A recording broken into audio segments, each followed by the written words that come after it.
Então eu quero mostrar para os irmãos que existem duas evidências que demonstram que está faltando mansidão em nossas vidas. A primeira evidência que demonstra a nossa falta de mansidão é através das nossas palavras. Geralmente, quando nós perdemos o controle, quando nós estamos irados, quando nós estamos com raiva e não conseguimos controlar isso, isso vai sair para fora através das nossas palavras. Provérbios 29, versículo 20, amados. Aí na frente de Salmos, Provérbios 29, versículo 20. Provérbios 29, versículo 20 diz assim: tem visto um homem precipitado nas suas palavras? Maior esperança há de um tolo do que dele. Então, quando um homem, ou uma mulher, ou um jovem, é precipitado nas suas palavras, a Bíblia vai dizer que maior esperança há para um tolo do que para ele.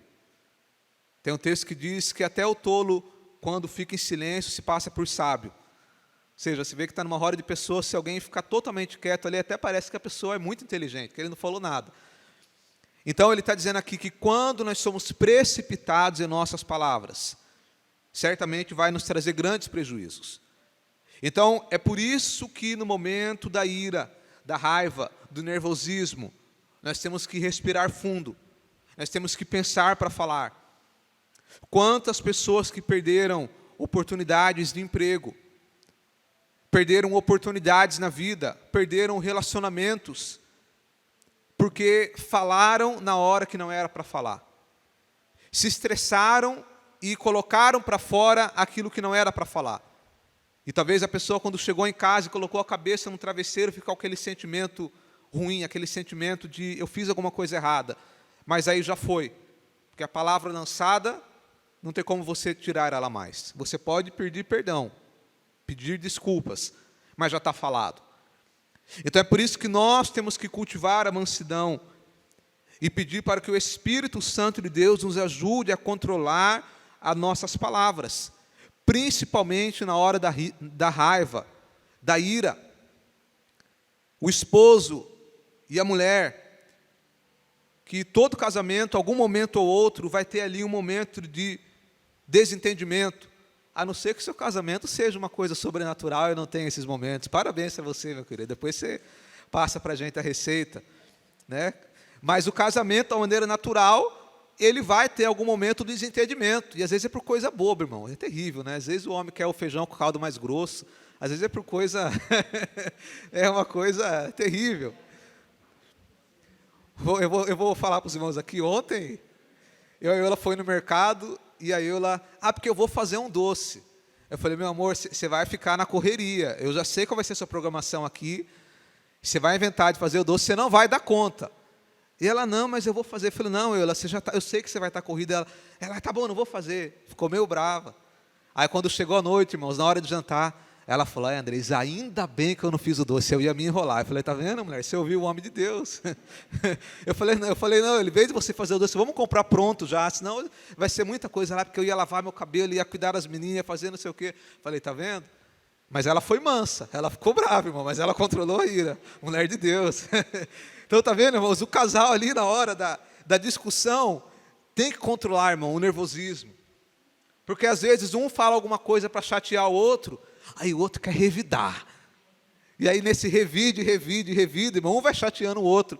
E depois para corrigir é difícil. Eu já disse para os irmãos que há comprovação científica. Há pesquisas que demonstram. Só não me pergunta a fonte, brincadeira, mas tem essa pesquisa assim, que diz que quando o homem chateia a mulher, você tem que fazer 5 coisas boas para ela esquecer depois. Já vi isso daí, irmãos. Então, tem que controlar o nervosismo. Tem que pedir para Deus dar mansidão. É por isso que Paulo, ele vai dizer, vós maridos, não vos irriteis com as vossas esposas. Daí você vai entender no original, quando ele disse, não vos irriteis com as vossas esposas, ele está dizendo assim, vós maridos não sejais grosseiros com elas. Mas ele já disse, não irriteis, porque ele sabe que uma hora o homem ia ficar irritado. Né, irmão, vou dizer. Então ele já disse, não vos irriteis, controla. Porque nós temos que controlar, irmãos, a ira. mas não apenas marido e mulher, no trabalho, quando acontece alguma coisa e você quer colocar para fora aquela raiva, em qualquer área de nossa vida, nos relacionamentos, de uma maneira geral, nós temos que controlar a raiva, a ira. Então, em primeiro lugar, através de nossas palavras. A segunda evidência que demonstra que nós precisamos, que nós não estamos tendo mansidão, que se chama desejo de vingança. Quando nós damos lugar para a ira, para a raiva, e não controlamos esse sentimento, e não temos mansidão, nós vamos abrir no nosso coração o desejo de vingança. E aí eu sei que você pode falar assim, não, eu não. Eu sou uma pessoa de bom coração.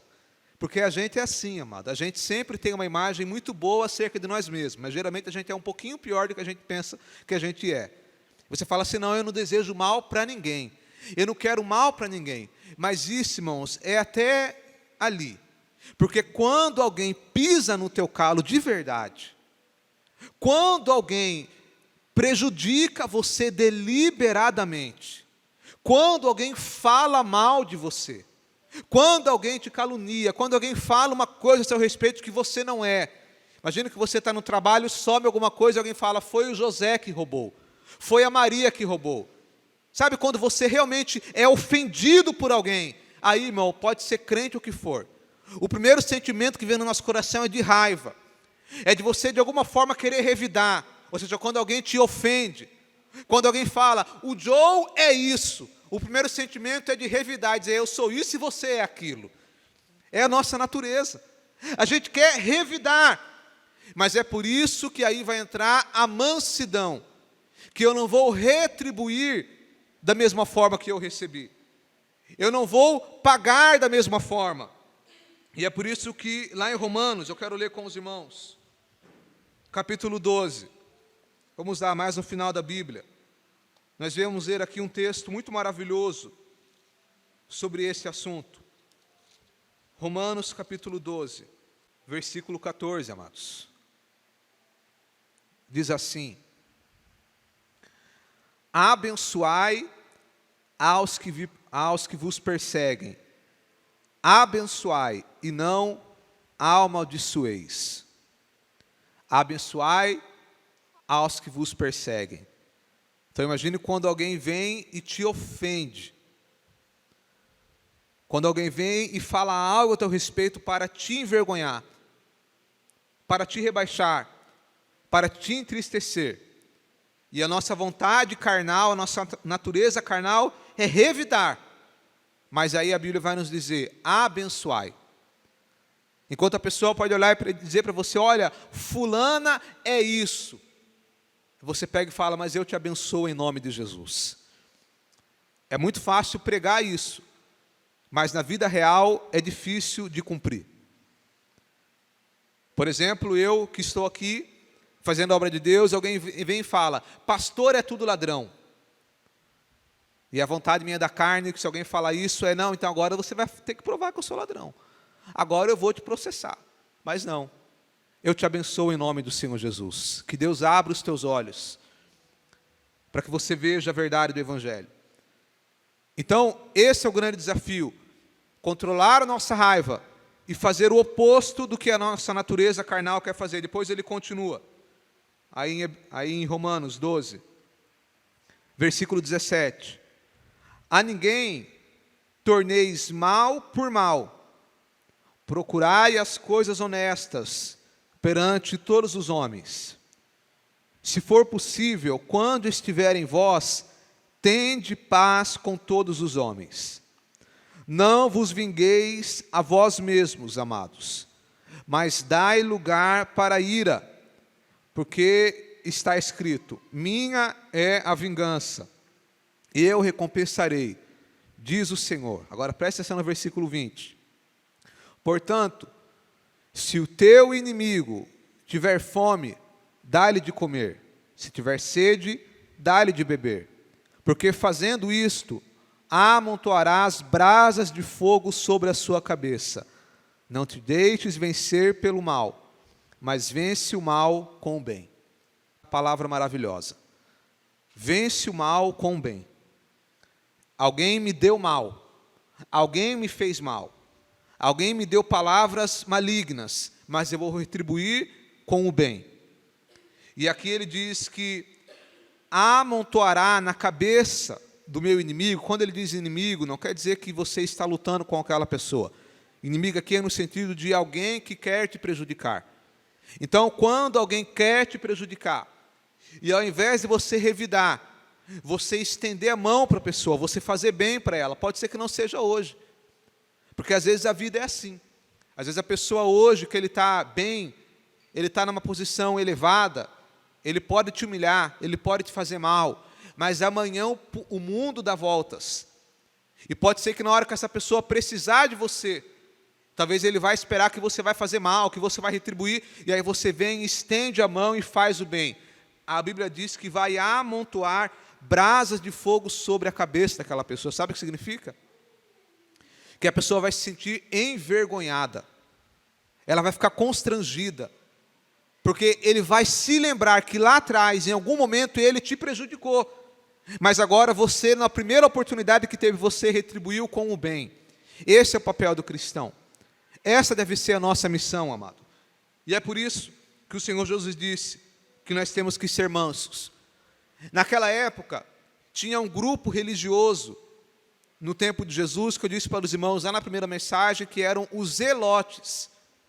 E os zelotes, eles queriam derrubar Roma através da espada, através da força.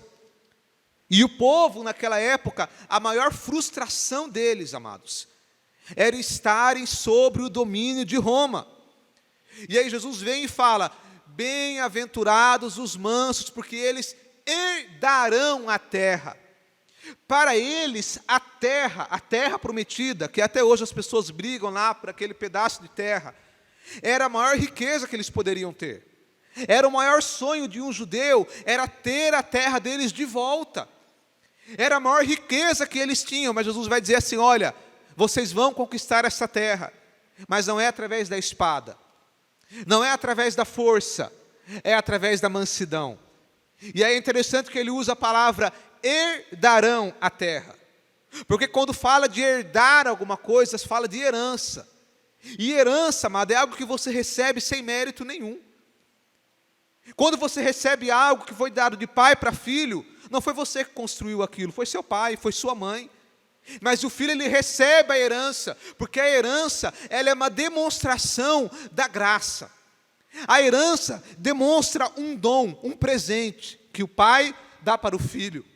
E aí o Senhor Jesus vai dizer que aquele que é manso herdará a terra, ou seja, não vai ser por mérito, não vai ser pelo meu braço, não vai ser pelas minhas palavras, não vai ser pela minha força, mas vai ser pela mansidão, que, como eu disse para os irmãos, consiste, em suma, em eu confiar em Deus.